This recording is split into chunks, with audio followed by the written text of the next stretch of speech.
ನಮ್- ಎಲ್ಲ ಆತ್ಮಬಂಧಿಗಳಿಗೂ ನಮಸ್ಕಾರಗಳು.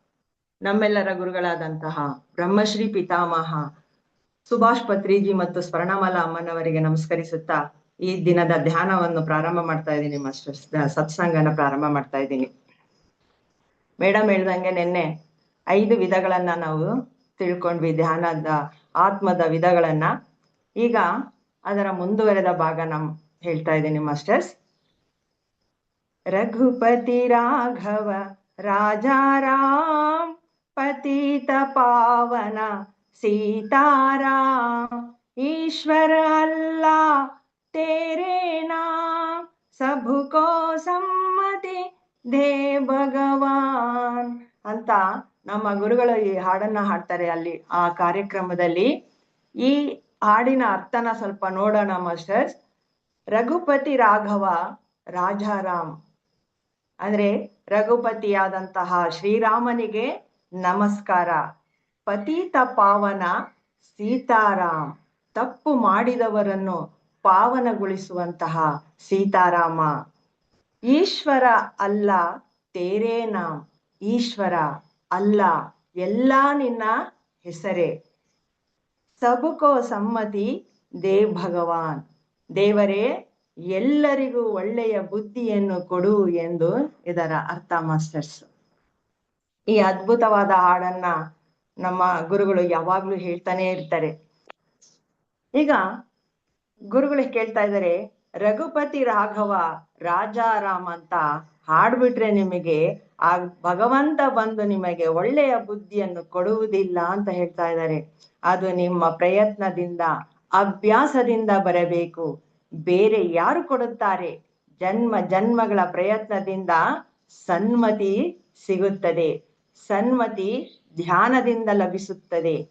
40 ದಿನಗಳಲ್ಲಿ ಚಂದ್ರಮತಿ, ಸತ್ಯವತಿ ಅಥವಾ ಸಂತರಾಗಬಹುದು ಅಂತ ಹೇಳ್ತಾ ಇದ್ದಾರೆ ಮಾಸ್ಟರ್ಸ್ ನಮ್ ಗುರುಗಳು ಇಲ್ಲಿ. ಅಂದ್ರೆ ಕೇವಲ 40 ದಿನಗಳಲ್ಲಿ ನೀವು ಸತತ ಅಭ್ಯಾಸ ಇಟ್ಕೊಂಡು ನೀವು ಧ್ಯಾನನ ಮಾಡಿದ್ರೆ ನೀವೇನೆಲ್ಲ ಆಗ್ಬಹುದು ಅಂತ ಹೇಳ್ತಾ ಇದ್ದಾರೆ. ಚಂದ್ರಮತಿ, ಸತ್ಯವತಿ ಅಥವಾ ಸಂತರಾಗಬಹುದು ಅಂತ ಹೇಳ್ತಾ ಇದ್ದಾರೆ. ನನಗಿಲ್ಲಿ ಆಶ್ಚರ್ಯ ಆಗಿದ್ದು ಅಂದ್ರೆ, ಏನಪ್ಪ ಗುರುಗಳು ಚಂದ್ರಮತಿ, ಸತ್ಯವತಿ ಎಂಬ ಇವ್ರನ್ನ ಉದಾಹರಣೆ ತಗೋತಾ ಇದ್ದಾರ ಅಂತ ನಾನು ನೋಡಿದಾಗ ನನಗೆ ಸಿಕ್ಕಂತಹ ಉತ್ತರ ಮಾಸ್ಟರ್ಸ್, ಚಂದ್ರಮತಿ ಸತ್ಯ ಹರಿಶ್ಚಂದ್ರನ ಹೆಂಡತಿ. ಅವ್ರನ್ನ ಯಾಕಪ್ಪ ಇಲ್ಲಿ ತಗೊಂಡ್ರು ಅಂತ ಅಂದ್ರೆ, ಇಲ್ಲಿ ಓಶೋ ಹೇಳ್ತಾರೆ, ಸತ್ಯ ಹರಿಶ್ಚಂದ್ರನ ಹೆಂಡತಿಯಾದ ಚಂದ್ರಮತಿ ಧೈರ್ಯ ಮತ್ತು ಸತ್ಯ ನಿಷ್ಠೆಯ ಪ್ರತೀಕ. ತನ್ನ ಮಗನ ಮರಣದ ನಂತರ ಅವಳು ಸತ್ಯ ಧರ್ಮದ ಮಾರ್ಗನೇ ಬಿಡ್ಲಿಲ್ಲ. ಅಂತಂದ್ರೆ ಎಂತಹ ಕಷ್ಟದ ಪರಿಸ್ಥಿತಿನಲ್ಲೂ ಇದ್ರೂನು ಸಹ ನಾವು ಧ್ಯಾನನ ಬಿಡಬಾರ್ದು ಅಂತ ಈ ಮಾತಿನ ಅರ್ಥ ಮಾಸ್ಟರ್ಸ್. ಮತ್ತೆ ಸತ್ಯವತಿ ಬಗ್ಗೆ ಹೇಳ್ತಾ ಇದ್ದಾರೆ ಇಲ್ಲಿ. ಸತ್ಯವತಿ ಮಹಾಭಾರತದ ಪ್ರಮುಖ ಪಾತ್ರ. ಇವಳು ಧೈರ್ಯ ಮತ್ತು ರಾಜಕೀಯದಲ್ಲಿ ಚತುರತೆ ಅಂತ ಹೇಳ್ತಾ ಇದ್ದಾರೆ ಓಶೋ. ಏನಪ್ಪಾ ಅಂದ್ರೆ ಇವಳು ಯಾರು ಅಂತಂದ್ರೆ ಶಂತನು ರಾಜನ ಹೆಂಡತಿ, ವ್ಯಾಸ ಮಹರ್ಷಿಯ ತಾಯಿ. ಇವಳು ಸಾಮಾನ್ಯ ಕುಟುಂಬದಲ್ಲಿ ಹುಟ್ಟಿದ್ರು. ಅಂದ್ರೆ ಮೀನುಗಾರರ ಮಗಳಾಗಿ ಇವಳು ಜೀವನನ ಪ್ರಾರಂಭ ಮಾಡಿದ್ರು ಸಹ ಕೊನೆಗೆ ಏನಾಗ್ತಾಳೆ? ರಾಜಮಾತೆಯಾಗಿ ಇವಳು ಗಮನನ ಸೆಳೀತಾಳೆ ಅಂತ ಹೇಳ್ತಾರೆ ಓಶೋ. ಸತ್ಯವತಿಯ ಜೀವನ ಸಾಮಾನ್ಯದಿಂದ ಅಸಾಮಾನ್ಯಕ್ಕೆ ನಡೆದ ರೂಪಾಂತರದ ಸಂಕೇತವಾಗಿದೆ ಅಂತ ಹೇಳ್ತಾ ಇದ್ದಾರೆ ಓಶೋ. ಅದಕ್ಕೆ ನಮ್ಮ ಗುರುಗಳು ಇವರ ಇಬ್ಬರ ಜೀವನ ಹೆಸರುಗಳನ್ನ ನಮ್ಗೆ ಇಲ್ಲಿ ತಗೋತಾ ಇದ್ದಾರೆ. ಅಂದ್ರೆ ಸಾಮಾನ್ಯರಾಗಿರುವಂತಹ ನಾವು ಅಸಾಮಾನ್ಯರಾಗಬಹುದು. ಯಾವುದ್ರ ಮೂಲಕ ಅಂದ್ರೆ ನೀವು ಧ್ಯಾನ ಮಾಡುವುದರ ಮೂಲಕ ಅಂತ ಇಲ್ಲಿ ನಮ್ಗೆ ಗುರುಗಳು ಹೇಳ್ತಾ ಇದ್ದಾರೆ ಮಾಸ್ಟರ್ಸ್. ನಿಮ್ಮ ಶರೀರ ಚೆನ್ನಾಗಿದೆ, ನಿಮ್ಮ ಕಿವಿನೂ ಚೆನ್ನಾಗಿದೆ, ನಿಮ್ಮ ಮೂಗು ಚೆನ್ನಾಗಿದೆ, ಶ್ವಾಸವೂ ಚೆನ್ನಾಗಿದೆ. ಈಗ ನಮ್ಮ ಮತಿಯನ್ನು ಸರಿಪಡಿಸಿಕೊಳ್ಳಬೇಕಾದಂತಹ ಸಮಯ ಅಂತ ಇಲ್ಲಿ ಆ ಆಡಿಯನ್ಸ್ಗೆ ಹೇಳ್ತಾ ಇದ್ದಾರೆ ಮಾಸ್ಟರ್ಸ್. ಅಂದ್ರೆ ನಿಮ್ಮ ಶರೀರ ಚೆನ್ನಾಗಿದೆ, ಮೂಗ್ ಚೆನ್ನಾಗಿದೆ, ಕಿವಿ ಚೆನ್ನಾಗಿದೆ, ನಿಮ್ಮ ಶ್ವಾಸವೂ ಚೆನ್ನಾಗಿದೆ. ಈಗ ನಾವ್ ಏನ್ ಸರಿ ಮಾಡ್ಕೋಬೇಕು ಅಂದ್ರೆ ನಮ್ಮ ಬುದ್ಧಿನ ಸರಿ ಮಾಡ್ಕೋಬೇಕು ಅಂತ ಹೇಳ್ತಾ ಇದ್ದಾರೆ. ಹಾಗಾದರೆ ನಾವು ಯಾವುದರ ಮೇಲೆ ಸ್ಥಿರವಾಗಬೇಕು? ನಿಮ್ಮ ಶ್ವಾಸದ ಮೇಲೆ ನಿಗಾ ಇಡಿ. ಶ್ವಾಸವನ್ನು ಬದಲಾಯಿಸಲು ಬಿಡಬೇಡಿ. ಅದು ಹೇಗಿದೆಯೋ ಹಾಗೇ ಇರಲಿ. ಶ್ವಾಸವನ್ನು ಸರಿಪಡಿಸಿದ ಬಗ್ಗೆ ಯೋಚಿಸಬೇಡಿ ಅಂತ ಹೇಳ್ತಾ ಇದ್ದಾರೆ ಗುರುಗಳು ನಮ್ಗೆ. ಅಂದ್ರೆ ಅಲ್ಲಿ ಇದ್ದಂತಹ ಆಡಿಯನ್ಸಿಗೆ ಧ್ಯಾನ ಹೇಗೆ ಮಾಡ್ಬೇಕು ಅಂತ ಹೇಳ್ಕೊಡ್ತಾ ಇರೋದು ಮಾಸ್ಟರ್ಸ್ ಅವರು. ನಾವು ಸಂತರಾಗಬೇಕು. ಯಾವ ಜನ್ಮದಲ್ಲಿ? ಮುಂದಿನ ಜನ್ಮದಲ್ಲ, ಇದೇ ಜನ್ಮದಲ್ಲಿ. ಅದಕ್ಕಾಗಿ ನಾನು ಹೇಳುತ್ತಿದ್ದೇನೆ, ಕಲ್ ಕರೇಸು ಆಜ್ ಕರೋ, ಆಜ್ ಕರೇಸು ಅಬ್. ಅಂದ್ರೆ ನಾಳೆ ಮಾಡುವ ಕೆಲಸವನ್ನು ಹಿಂದೆ ಮಾಡು, ಇಂದು ಮಾಡುವ ಕೆಲಸವನ್ನು ಈಗಲೇ ಮಾಡು. ಪ್ರಳಯ ಯಾವಾಗ ಬೇಕಾದ್ರೂ ಆಗಬಹುದು. ನೀವು ನಿಮ್ಮ ಕೆಲಸವನ್ನು ಯಾವಾಗ ಮಾಡುತ್ತೀರಿ, ಏನೇ ಮಾಡುವುದಿದ್ದರೂ ಹಿಂದೆ ಮಾಡಿ ಅಂತ ಗುರುಗಳು ಅವರಿಗೆಲ್ಲ ಹೇಳ್ತಾ ಇದ್ದಾರೆ ಮಾಸ್ಟರ್ಸ್. ಅದು ಇಲ್ಲಿ ನಮಗೂ ಅನ್ವಯಿಸುತ್ತೆ. ಕಬೀರ್ ದಾಸ್ ಹೇಳ್ತಾರಂತೆ, ಕಲ್ ಕರೇಸು ಆಜ್ ಕರ್, ಆಜ್ ಕರೇಸು ಅಬ್, ಪಲ್ ಮೇ ಪ್ರಳಯ ಹೋಯಗಿ, ಬಹುರಿ ಕರೆಗೆ ಕಬ್ ಅಂತ ನಮ್ಮ ಕಬೀರ್ ದಾಸರು ಹೇಳಿದಂತಹ ದೋಹೆನ ಇವರು ಉದಾಹರಣೆಯಾಗಿ ತಗೊಂತಾ ಇದ್ದಾರೆ ಪತ್ರಿಜಿ ಅವರು. ಅಂದ್ರೆ ನಾಳೆ ಮಾಡುವ ಕೆಲಸವನ್ನು ಹಿಂದೆ ಮಾಡು, ಇಂದು ಮಾಡುವ ಕೆಲಸವನ್ನು ಈಗಲೇ ಮಾಡು. ಒಂದು ಕ್ಷಣದಲ್ಲಿ ಪ್ರಳಯವಾದರೆ ಮತ್ತೆ ನೀನು ಯಾವಾಗ ಮಾಡ್ತೀಯ? ಭಗವಂತನ ನಾಮಸ್ಮರಣೆ ಅಂತ ಕಬೀರ್ ದಾಸರು ಹೇಳಿದಂತಹ ಈ ದೋಹೆನ ನಮ್ಮ ಪತ್ರಿಜಿ ಅವರು ಉದಾಹರಣೆಯಾಗಿ ತಗೊಂತಾ ಇದ್ದಾರೆ ಮಾಸ್ಟರ್ಸ್ ಅಲ್ವಾ. ನಾಳೆ ಏನಾಗುತ್ತೋ, ನಾಳೆ ಅಲ್ಲ ಈ ಕ್ಷಣದಲ್ಲಿ ಏನಾಗುತ್ತೋ ಅಂತಾನೆ ನಮ್ಗೆ ಗೊತ್ತಿಲ್ಲ. ಅಂಥದ್ರಲ್ಲಿ ನೀನು ಬರೀ ಕಾಲನ ವೇಸ್ಟ್ ಮಾಡ್ಕೊಂತ ಕೂತ್ರೆ ಆ ಭಗವಂತ ನಿಮ್ಮನ್ನ ಕಾಪಾಡೋದಕ್ಕೂ ಸಾಧ್ಯ ಇಲ್ಲ ಅಂತ ಹೇಳ್ತಾ ಇದ್ದಾರೆ. ಅವರು ಇನ್ನೊಂದು ದೋಹೆನ ಹೇಳ್ತಾ ಇದ್ದಾರೆ ಕಬೀರ್ ದಾಸ್ದವ್ರದ್ದು. ದುಃಖ ಮೇ ಸುಮಿರಿನ್ ಸಬ್ ಕರೆ, ಸುಖ್ ಮೇ ಕರೆ ನಾ ಕೋಯ್, ಜೋ ಸುಖ್ ಮೇ ಸುಮಿರಿನ್ ಕರೆ ತೋ ದುಃಖ ಕಾಹೆ ಕೋ ಹೋಯ್. ಕಷ್ಟ ಬಂದಾಗ ಎಲ್ಲರೂ ದೇವರನ್ನ ನೆನೆತಾರೆ, ಆದರೆ ಸುಖವಿದ್ದಾಗ ಯಾರೂ ನೆನೆಯುವುದಿಲ್ಲ. ಸುಖವಿದ್ದಾಗಲೇ ದೇವರನ್ನು ನೆನೆದರೆ ಕಷ್ಟವೇಕೆ ಬರುತ್ತದೆ ಅಂತ ಇದರ ಅರ್ಥ ಮಾಸ್ಟರ್ಸ್.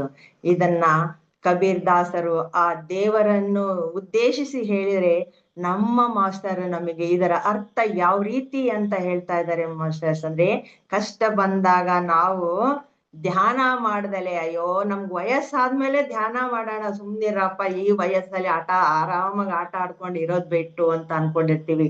ಅಂದ್ರೆ ನೀನು ಚೆನ್ನಾಗಿದ್ದಾಗ್ಲೇ, ನಿನ್ನ ದೇಹ ಸಹಕರಿಸ್ಬೇಕಾದ್ರೆ, ಆರೋಗ್ಯವಾಗಿ ಇದ್ದಾಗಲೇ ನೀನು ಧ್ಯಾನನ ಪ್ರಾರಂಭ ಮಾಡ್ಕೊಂಡ್ರೆ ಕಷ್ಟ ಯಾಕೆ ಬರುತ್ತೆ ಅಂತ ನಮ್ಗೆ ನಮ್ಮ ಪತ್ರಿಜಿಯವರು ನಮ್ಮನ್ನ ಕೇಳ್ತಾ ಇರೋದು ಮಾಸ್ಟರ್ಸ್. ಅಂದ್ರೆ ಚೆನ್ನಾಗಿದ್ದಾಗ ಆರಾಮಾಗಿ ಕಾಲ ಕಳೆದ್ಬಿಟ್ಟು ವಯಸ್ಸಾದಾಗ ಕೂತ್ಕೊಳಕ್ಕಾಗಲ್ಲ, ಎದ್ದಳಕ್ಕಾಗಲ್ಲ ಅನ್ನೋ ಒಂದು ಪರಿಸ್ಥಿತಿನಲ್ಲಿ ನಿಮ್ಗೆ ಧ್ಯಾನ ಮಾಡ್ಲಿಕ್ಕಾಗತ್ತಾ? ಆ ಧ್ಯಾನ ಗಂಟೆಗಟ್ಲೆ ಕೂತ್ಕೊಂಡಾಗ್ಲೇ ತಾನೇ ನಿಮಗೆ ಆ ಧ್ಯಾನದ ಸ್ಥಿತಿ ತಲುಪೋದಿಕ್ಕೆ ಸಾಧ್ಯ.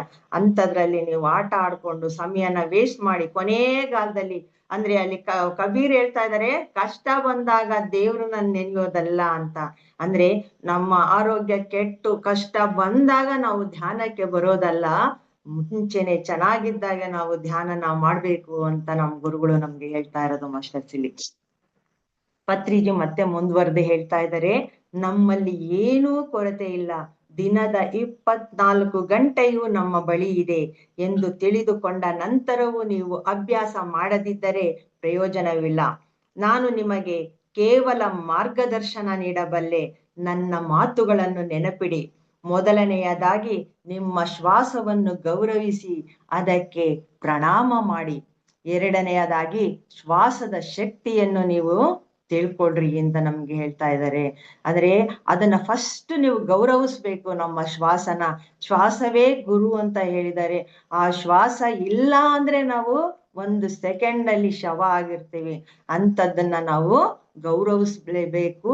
ಮತ್ತೆ ಅದಕ್ಕಿಂತ ಹೆಚ್ಚಾಗಿ ಅದಕ್ಕೆ ಇರೋ ಆ ಶಕ್ತಿನ ನಾವು ಕಂಡಿಡ್ಕೋಬೇಕು, ಫಸ್ಟ್ ತಿಳ್ಕೋಬೇಕು ಅದರ ಶಕ್ತಿ ಹೇಗಿದೆ ಅಂತ ಇಲ್ಲಿ ನಮ್ಗೆ ಹೇಳ್ತಾ ಇದ್ದಾರೆ. ಶ್ವಾಸದೊಂದಿಗೆ ಯಾವುದೇ ಜಬರ್ದಸ್ತ್ ಅಥವಾ ದೌರ್ಜನ್ಯ ಮಾಡಬೇಡಿ, ಶಾಂತವಾಗಿರಿ ಅಂತ ಹೇಳ್ತಾ ಇದ್ದಾರೆ. ಶ್ವಾಸವನ್ನು ನಿಮ್ಮ ಗುರುವಾಗಿ ಮಾಡಿಕೊಳ್ಳಿ. ಮನಸ್ಸನ್ನು ಶ್ವಾಸದೊಂದಿಗೆ ಒಂದುಗೂಡಿಸಿ ಇದರಿಂದ ನಿಮ್ಮ ಮನಸ್ಸು ಬುದ್ಧಿ 40 ದಿನಗಳಲ್ಲಿ ಸನ್ಮತಿಯಾಗಿ ಬದಲಾಗುತ್ತದೆ ಅಂತ ಹೇಳ್ತಾ ಇದ್ದಾರೆ. ನಿಮ್ಮ ಶ್ವಾಸನ ಯಾವುದೇ ಕಾರಣಕ್ಕೂ ಜಬರ್ದಸ್ತಾಗಿ ಮೇಲೆ ಹೋಗ್ಸೋದು, ಕೆಳಗಡೆ ಜೋರಾಗಿ ಈ ಪ್ರಾಣಾಯಾಮ ಮಾಡ್ತಾರಲ್ಲ ಆ ತರ ನೀವು ಮಾಡಬಾರ್ದು ಅಂತ ಇದರ ಅರ್ಥ ಮಾಸ್ಟರ್ಸ್. ಅದನ್ನ ನೀವು ಗುರುವಾಗಿ ನೋಡ್ಬೇಕು.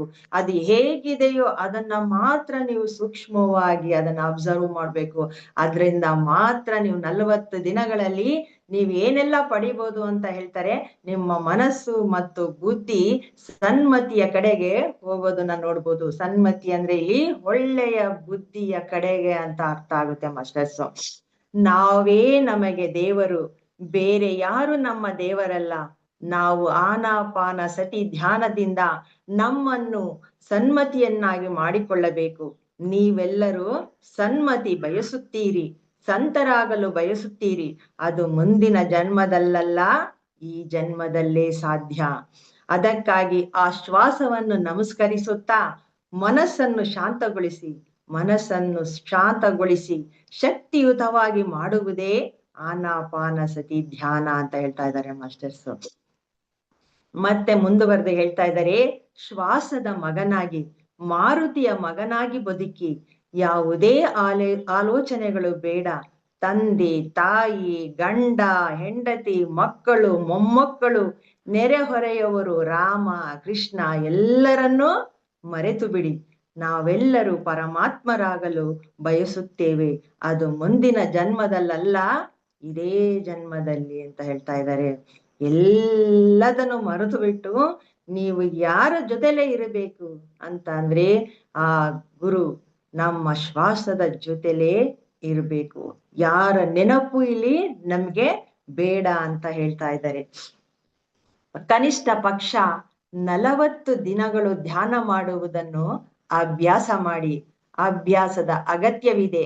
ಅಭ್ಯಾಸದ ಮೂಲಕ ಸಂಕಲ್ಪ ಮಾಡಿಕೊಳ್ಳೋಣ, ನಾವು ಪರಮಾತ್ಮರಾಗಿಯೇ ತೀರುತ್ತೇವೆ ಎಂದು.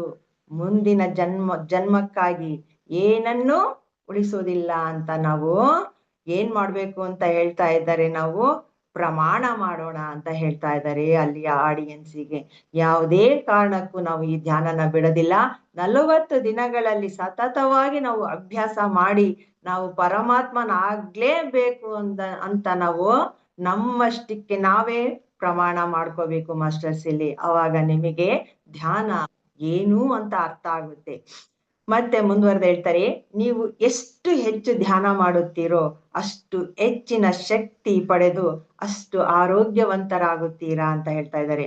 ನೀವು ಧ್ಯಾನದಲ್ಲಿ ತೊಡಗಿದಾಗ ಏನೆಲ್ಲ ಅನುಭವವಾಗುತ್ತದೆ ಅಂತ ಪತ್ರಿಜಿ ಹೇಳ್ತಾ ಇದ್ದಾರೆ ಮಾಸ್ಟರ್ಸ್. ಮತ್ತೆ ಇದು ನಿಮಗೆಲ್ಲ ಇದು ಪುನರಾವರ್ತನೆ ಅಂತ ಅನ್ಸ್ಬೋದು.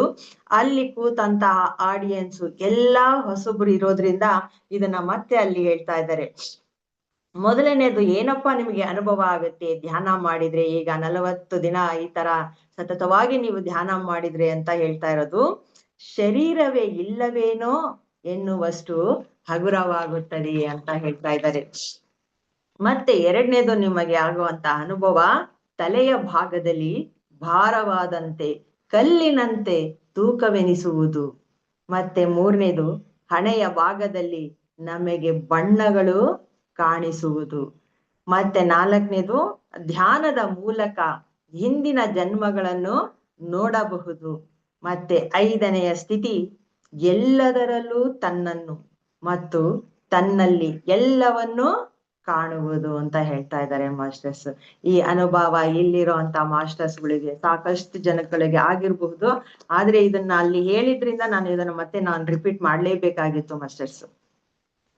ಅಂದ್ರೆ ಇಲ್ಲಿ ಭಗವದ್ಗೀತೆಯಲ್ಲಿ ಕೃಷ್ಣ ಹೇಳ್ತಾನೆ ಅಂತ ನಮ್ಮ ಪತ್ರಿಜಿ ಅವರು ಹೇಳ್ತಾ ಇದ್ದಾರೆ, ಯೋ ಮಾಂ ಪಶ್ಯತೆ ಸರ್ವತ್ರ ಸರ್ವಂ ಚ ಮೇಯಿ ಪಶ್ಯತಿ ತಸ್ಯಾಹಂ ನ ಪ್ರಣಶ್ಯಾಮಿ ಸಚಮೇನ ಪ್ರಣಶ್ಯತಿ ಅಂತ.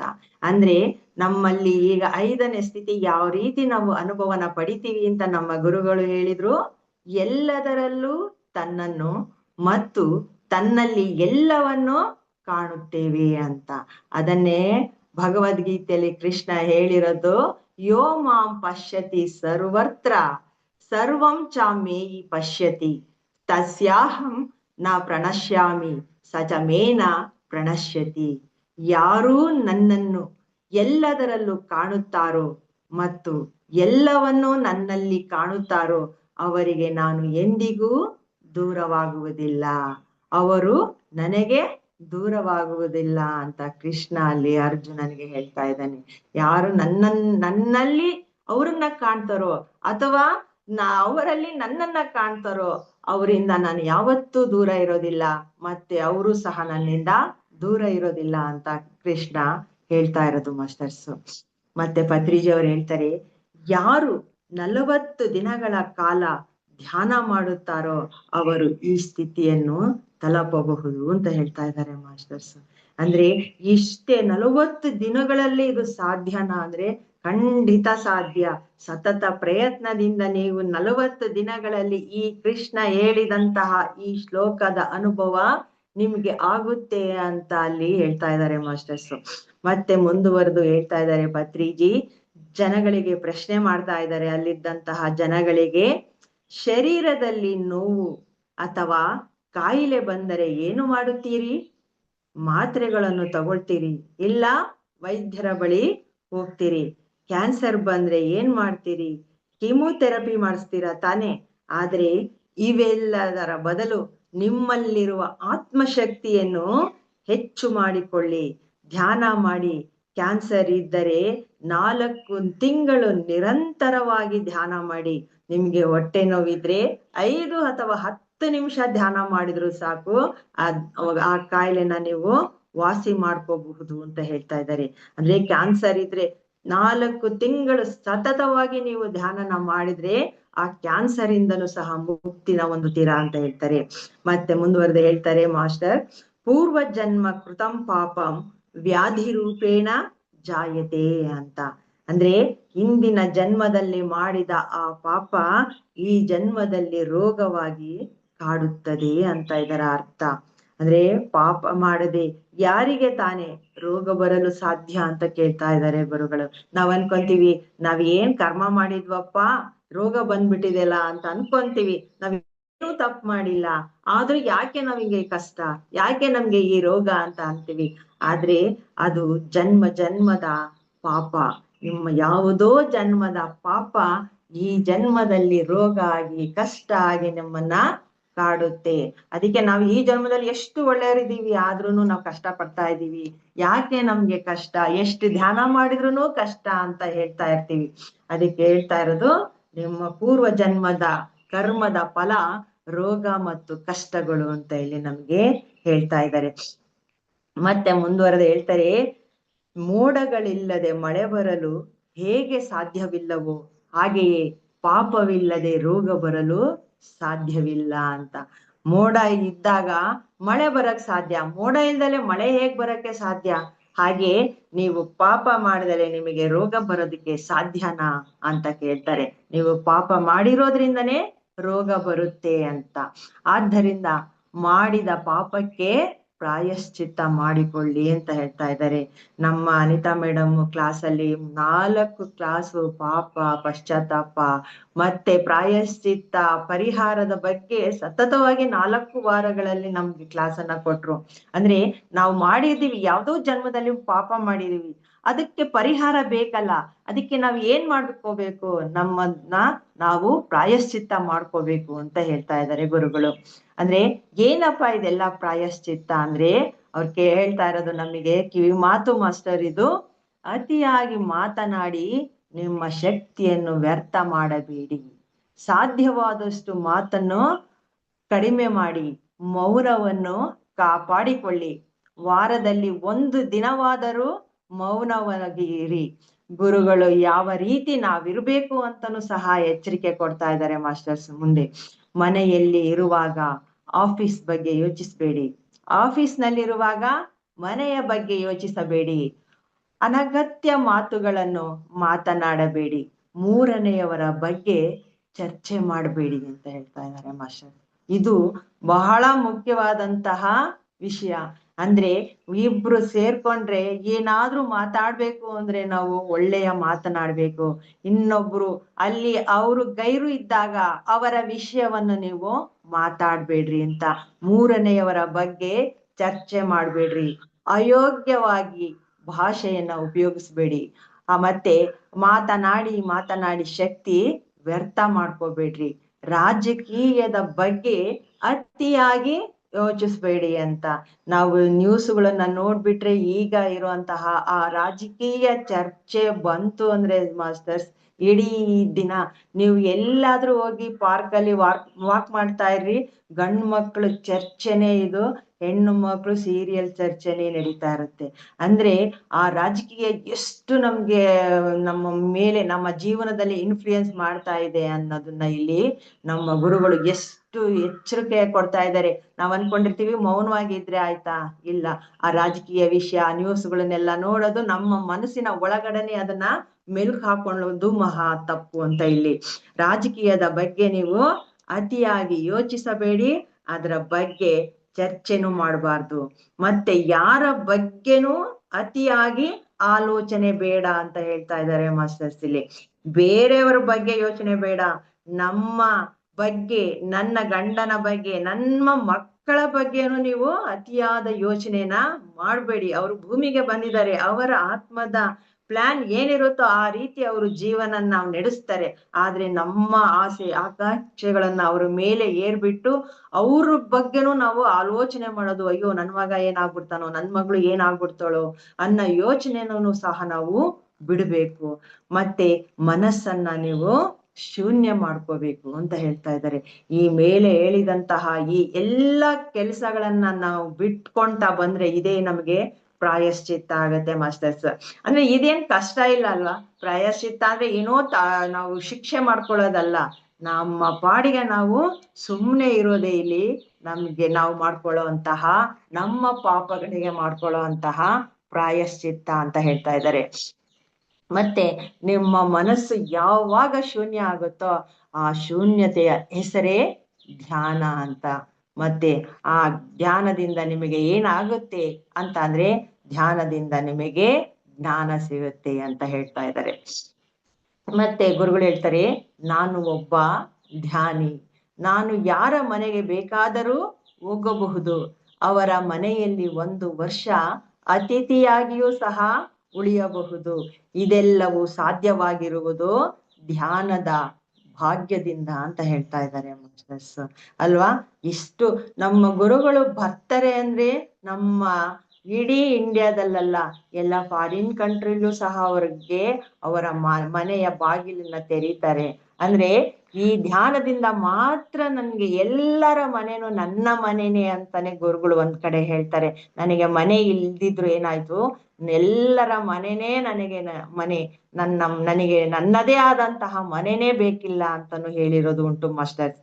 ಅಂದ್ರೆ ಧ್ಯಾನಿ ಆದ್ರೆ ಎಲ್ಲರೂ ನಮ್ಮವರು, ಎಲ್ಲಾ ಮನೆನೂ ನನ್ನ ಮನೆನೇ ಅನ್ನೋ ಭಾವನೆ ಬರುತ್ತೆ ಅಂತ ಇಲ್ಲಿ ನಮ್ಮ ಗುರುಗಳು ನಮ್ಗೆ ಹೇಳ್ತಾ ಇದ್ದಾರೆ. ಇದೆಲ್ಲವೂ ಸಾಧ್ಯವಾಗಿರೋದು ಧ್ಯಾನದ ಭಾಗ್ಯದಿಂದ. ಹಾಗಾದ್ರೆ ನೀವೇಕೆ ಧ್ಯಾನ ಮಾಡೋದಿಲ್ಲ ಅಂತ ಕೇಳ್ತಾ ಇದ್ದಾರೆ. ಅಂದ್ರೆ ಇಷ್ಟೆಲ್ಲ ಲಾಭ ಇದೆ ಧ್ಯಾನದಿಂದ ಅಂದ್ಮೇಲೆ ನೀವ್ ಯಾಕೆ ಇನ್ನು ಸುಮ್ನೆ ಕೂತಿದ್ದೀರಾ ಧ್ಯಾನ ಮಾಡೋದ್ ಬಿಟ್ಟು? ಈ ಕಲಾತ್ಮಕ ಜೀವನವನ್ನು ಏಕೆ ಅಳವಡಿಸಿಕೊಳ್ಳುತ್ತಿಲ್ಲ ಅಂತ ಕೇಳ್ತಾ ಇದ್ದಾರೆ. ಇಂತಹ ಅದ್ಭುತವಾದ ಮಾತು ಮಾಸ್ಟರ್ಸ್. ಕಲಾತ್ಮಕ ಜೀವನ ಅಂತಾರೆ. ಆ ಧ್ಯಾನ ಮಾಡೋದ್ರಿಂದ ನಿಮ್ಗೆಲ್ಲ ಏನೆಲ್ಲ ಸಿಗ್ತಾ ಇದೆ, ಆರೋಗ್ಯ ಸಿಗ್ತಾ ಇದೆ, ನಿಮ್ಮ ಕಷ್ಟಗಳು ಹೋಗ್ತಾ ಇದ್ದಾವೆ. ಇಷ್ಟೆಲ್ಲ ಆಗೋದ್ರ ಜೊತೆಲಿ ನಿಮಗೆ ಪ್ರತಿ ಒಂದು ಮನೇಲೂ ನೀನು ಯಾರು ಅಂತ ನಿನ್ನನ್ನ ಗುರುತಿಸುವಂತಹ ಶಕ್ತಿ ಇದರಿಂದ ಬರುತ್ತೆ. ಅಂದ್ರೆ ಯಾರಿಗೆ ಬೇಡ, ಕೆಲವರು ಸಿನಿಮಾ ನಟರನ್ನ ಗುರುತಿಸ್ತಾರೆ, ರಾಜಕೀಯ ವ್ಯಕ್ತಿಗಳನ್ನ ಗುರುತಿಸ್ತಾರೆ. ಅಂದ್ರೆ ನಮ್ಮಂತ ಸಾಮಾನ್ಯ ಜನರನ್ನ ಯಾರು ಗುರುತಿಸ್ತಾರೆ? ನಾವು ರಾಜಕೀಯ ವ್ಯಕ್ತಿಗಳಾಗೋದಿಕ್ ಸಾಧ್ಯನಾ, ಅಥವಾ ಸಿನಿಮಾ ನಟರಾಗಕ್ಕಾಗುತ್ತಾ ಈಗಿನ ವಯಸ್ಸಿನಲ್ಲಿ? ಹಾಗಾದ್ರೆ ನಮ್ಮನ್ನ ಯಾರು ಗುರುತಿಸ್ತಾರೆ? ಧ್ಯಾನ ಮಾಡ್ರಿ, ನಿಮ್ಮನ್ನ ಎಲ್ಲರೂ ಗುರುತಿಸ್ತಾರೆ.